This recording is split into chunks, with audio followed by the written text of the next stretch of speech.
My name's Sandy Skelton. I'm Rod's wife. I'm a managing director of gyms.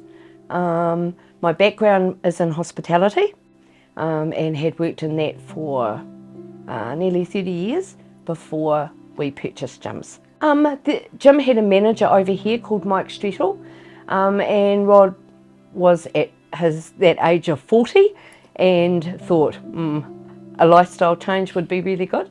Saw the ad, we went for the interview, and then Rod was the very first gym in the South Island. Fun and hard. Because he was the first gym, his very first mow was all the way in Rapaki, which it was probably 30 miles away from the territory that he'd purchased. But it didn't take long to build it up. We had a good circle of friends. Rod knew a lot of people, and it just grew, and it grew really fast. We did a lot of the interviews in the beginning from our home for new franchisees, and as a region, I think we were one of the fastest within the gyms group to grow the way we did, which we're very proud of. So Rod went from a franchisee to a franchisor, which meant that we purchased the region, and we were wholly and solely in charge of interviewing new people coming aboard, helping them build their business from the beginning. So it's sort of like really hands-on with them and getting to know them as people and being able to help them if they had any problems. And that could be quoting or doing a job, or, you know, and so we were really, really hands-on with them all the way through. From the beginning, we because we also ran the call centre and took all the calls that came in, we would ask them, you know, where did you get our name from, or where did you find our number? So from that we could see where we could put our advertising money and what worked well. So we were advertising on the radio. Every half an hour they would hear the gym's jingle. We had a jingle back then. We also had one for dog wash, and you could hear the children even in the street singing the gym's jingle, which was really wonderful. So after a few years, you know, and asking that question all the time, one guy one day said to me, "You guys are just like Coca-Cola, you're everywhere." And I thought, yep, that's great. Our advertising has worked. So, you know, then you could button off a wee bit and just dedicate the money to exactly the areas that it worked at, you know, could work for us. So that's what we did. Right, well, Rod initially sees them. He really will not sell a business to somebody that they are not 100% comfortable with, because it's a big step. It's a big step going from a corporate environment to then all of a sudden being your own boss, because we're not their bosses. They own their own business. You know, we are there to help them every step of the way grow that business. That might be just suggestions like doing leaflet drops, or lots of little things, like talking to people, doing some networking, you know, with people, you know, all, I don't know, Rod's got 25 years of experience, and he is really, really good at helping them over those first initial few months of them starting. People skills. Rod can teach anybody to mow a lawn or use a weed eater, but if you haven't got people skills, and that is like being on time with your clients, having a good rapport with your clients, having a face-to-face conversation with somebody, you know, that would be probably 89% of your job, is that communication. It's got to be there. And that's between franchisors and franchisees, and also franchisees and their customers. I think, you know, the guys have police checks. They know that there's a backup here. If anything goes wrong, they ring us. Rod will go out, have a look at, if it's a complaint, for instance, that a guy might have, I don't know, cut a bush back the wrong way, or like Rod will physically get in his vehicle and go and see that client. And also with the franchisee, so that if he has made a mistake, he can rectify the mistake, or we rectify the mistake, you know. And I think that's really important. It's important for them to know they've got us as a backup, and also the clients know that they've got somewhere to go as a backup. they're all in their uniforms, they're all police checked, you know, and they're all trained. So that's a real big thing. And not only that, our guys, if one guy's got a big job on and feels that, you know, it's too big for him, he can call one of the other gyms in to help him. And I think that's really important as well, that our guys are a team, you know, that they own their own businesses and they're individual operators, but they're also part of a team. It's huge. It is absolutely huge. I mean, we've got so much unserviced work, you know, and some areas more so than others. And so the work availability, people are time poor. And these days with couples working, and normally both of them have to work, you know, so mowing a lawn on their weekend isn't their top priority, or doing their gardens. And that's where we come in handy, you know, and it's been great. Christchurch is a wee bit different because of our earthquakes. However, Christchurch is spreading out more and more, and we've had to also leave, you know, the city to move out of the city, and so we just see the growth, you know, that's happening, all the new builds that are happening in Christchurch. So the work availability is just going to get, you know, more and more. So we do need more franchisees here, and yes, it can accommodate a lot more. No, all our three sons have been involved. Two of them have owned their own businesses, and one we actually employed to work for us. And they all love their time in gyms, and they all keep immaculate lawns and gardens, which is really good. But it also gave them, our oldest son now owns his own business, so the business background that he got working gyms has really, really helped him in the business that he now owns. Oh, the training that you get is, yeah, invaluable for life. You know, it really is. So, yeah, no, it's helped him extremely. Yeah. I mean, our franchisees that we've got, we are in a really good position that we've had a lot of them for a long period of time. We haven't had a big turnover. One guy that you have met today has been with us for 24 years. You know, and we've got a few others that have been in over 20 years. So that says something, you know, about the business in itself. One, we saw a husband and wife start quite a few years ago, and they started off with no clients, just a blank territory. And I saw them one day, their territory was up the hill, up the Port Hills. And they were on the side of the road and their heads were down, and I thought, So I stopped the car and went over and had a talk to them and said, how's it going? They had shin splints for, you know, giving out leaflets up and down the hills. And they said, oh, we don't know if we've done the right thing. I said, I'm looking forward to the day you ring and tell me I can't take on any more work, Sandy, we're full. And it was only a matter of 2 months. And they rang me and said, Sandy, we've done it, we're too full, we can't take on any more work. And they turned out to be one of our most successful couples in gyms, which was awesome, seeing them start from no clients to seeing the business that they've built, you know, which has just been fantastic. Communication. Yep, and being there for them. The couple that I just spoke to you about, he got very ill. I work in the office all the time. However, one of us had to go and help his wife keep the business running. So it was me. So her and I, up the hill, carried lawnmowers up and down steps, and I did that for 2 months so that they could keep their business going. Well, that little thing I felt that I did meant a tremendous amount for them. So every time a new franchisee came aboard, they were our biggest advocate, if you like. And we would say to new guys starting, you know, we will give you a list of all of our franchisees. Feel free to ring any one of them. Ask them questions. Don't just hear it from us. Ask them, you know. And I think that's the way we've built our business, and we're very proud of what we've done and very proud of the guys we've got. Right, yep, Rod holds meetings. We talk to them on the phone, like proactive calls. If they ring and they've got a problem, Rod will actually go out and have a look at the problem. They might come across something that they haven't quoted on before, so Rod will go and help them. We're always looking at suppliers and people, things that we can get for them to help them with the business.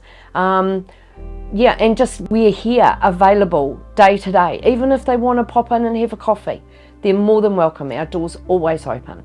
And I think that's sort of the way we've done it. Very hands-on, but not, we can back off when they go, oh, hey, we're okay, that's fine. But if they need us, we're here. As I said, I think working together has been very rewarding. Seeing our boys go through it, watching the Jims come and go, Jims having children and their families growing, and now their children are now having children. I think all of that, because we're a team, it makes you very proud. And yeah, I think it's been a good decision to come into Jims. We both left jobs that we'd been at for a long time, and it was a huge step for us. But I think over the years and what we've grown, and the people that we've met along the way has been very rewarding. I think as you said, there are a lot of other franchises out there, and I'm not going to name them, but I think Jims is a very, very fair franchise to be a part of. It rewards the guys for working hard. We don't say to them, say if we start a new franchisee, we don't then say to our other franchisees, right, we want 10 clients from you and 20 from you to make up work for the new person coming aboard. I don't think that's fair. I don't think that builds trust between a franchisee and franchisors. I think if you've worked hard and you've built your business, you should be rewarded for that. And that in itself, I think Jims is very, very fair, to the franchisees, building their businesses, and they should be rewarded. Absolutely, they can go out for a training day. They can meet up with Rod. Rod will have a coffee with them. He will get it to know a bit of their background, where they're coming from, and what their situation is at the moment. Then he gives them a full information pack, or any businesses that may be available for sale. Then offers, once you've read through everything, ring me and we'll meet up and we'll talk. Then if after that stage they're more than happy to go ahead, he'll say, how about you go out with one of our trainers for the day, just to have a look and see, what they're doing. So we do that. We send them out with an experienced gym that's been going for a while, so they get a good overview of what, the job actually entails. Yeah. Absolutely. Now let's talk about, I'm going to bring this thing over to you. It's not going to break, is it? No. So let's talk about who made this. I think it's pretty cool. Maybe you're going to talk about Okay. who made this, and it's quite clear who it is, but maybe you're going to talk through. Yep. Our grandson Jay made this for Rod to go on the top of his filing cabinet. He said, Pop, your filing cabinet looks really, really old, and so he spray painted the filing cabinet up and made this to go on top, and that's Jim. It started off as a G.I. Joe, but now it's G.I. Jim. So he sits on top of Rod's filing cabinet. I think if anybody wants to come into this business, it's a great business to come into. It allows you time to work the hours you want to work. If you've got children and one of them have got an event on at school, it allows you the time to go and watch that. You can work your clients around your family, and I think that's really, really good, because a lot of people that work to 9 to 5 don't get that advantage, whereas with Jims, especially Jims Mowing, you can plan your clients around going on a holiday, kids' activities, if your wife is sick, or it just allows you so much, and you can make as much out of it as you want to. It just gives you flexibility, which a 9 to 5 job doesn't. And in saying that too, we've had older gentlemen come in saying, well, I'm not happy with the job that I'm doing. They're mortgage free, but they still want to work. They still want to earn some income. It allows them to do that as well. So it's both ends. It's Sebastian with his young family, and it also, might be Gary who's, trying to wind down a wee bit and, but still wants to have an income coming in, too young to go on the pension yet, and not really wanting to retire. So it's a broad spectrum of people, and it's amazing the amount of guys that have been coming through that have started off at like XXL sweatshirts and XXL polos, and then they're down to like, oh no, just a large this time, and that's great, and their wives thank you too, oh, it's great, he's got so much more energy, so there's all of that. There's health issues, financial benefits, there's family benefits. It's a great business to be in. I was that wife when Rod came to me and said in his 40s, oh, I'm going to buy a lawn mowing business, and I was like, the wives tend to think about, oh, where's the money going to come from? What are we going to do if this doesn't? What are we going to do if it rains? What are we going to do? That's where Rod and I are really helpful. I'm very helpful with the wives. I will walk them through the bookkeeping. It's not difficult.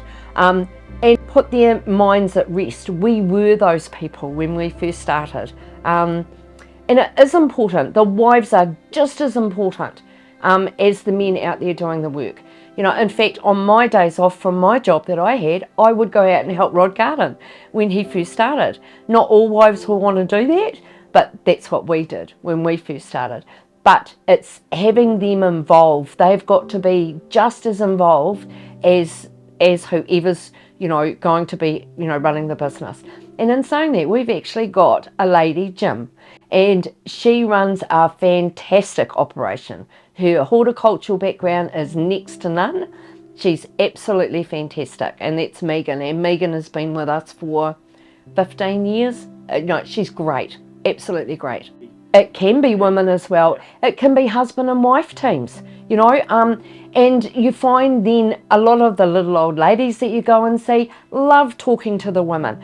I know we had a lawn mow in Rupeki. As I said, I would go and help Rod. It was a big lawn, and Mrs. Couch would come out and say to me, Sandy, you just come and have a drink of water and let him do the work. And she was lovely. But sometimes they just want to see a woman's face. And I think some women are more particular in gardens. Do you know what I mean? They just will look over and go, no, that's not quite right. I need to fix this. But in saying that too, I would have a gym at our gardens any day of the week over any other franchise. Yeah. Oh, you've said a lot, which is I don't really know, Joe. I think, as I said, is it still running? No, keep going. As I said, I find what you guys are doing now for New Zealand is fantastic. Fantastic. And I don't want to go over old things. Rod and I, unfortunately, are getting to the end of our working life, if you like. We've got to start looking at retirement and what that is going to look like. That will be a very, very sad day for us, because, as I said, we're a team. We've built up this family of 40-odd guys and their children that we all know really well.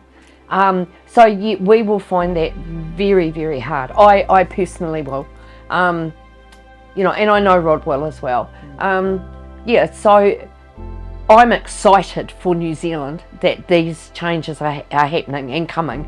That is exciting. It's exciting for gyms or anybody wanting to come into gyms. As I said, it's sad that it's getting to the end of our working life, but yeah. I mean, we noticed the changes, like it's very dry in some parts of Australia as compared to here. Our gardens, we were called the Garden City before the earthquakes, and it's a beautiful place. New Zealand is a beautiful place to travel around. The scenery, the people, fantastic. Come over. We've lived in other places, but came home to Christchurch. Christchurch is, Christchurch is home. It's the people that live in the South Island are so friendly.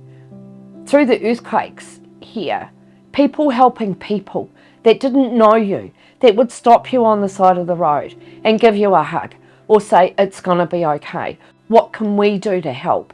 That was going right from school kids to older people, younger people looking after the elderly in the community. Are you okay? Is there anything we can do for you? Christchurch is just like that. It gives you a big hug. And I think living here is a privilege. I just love it.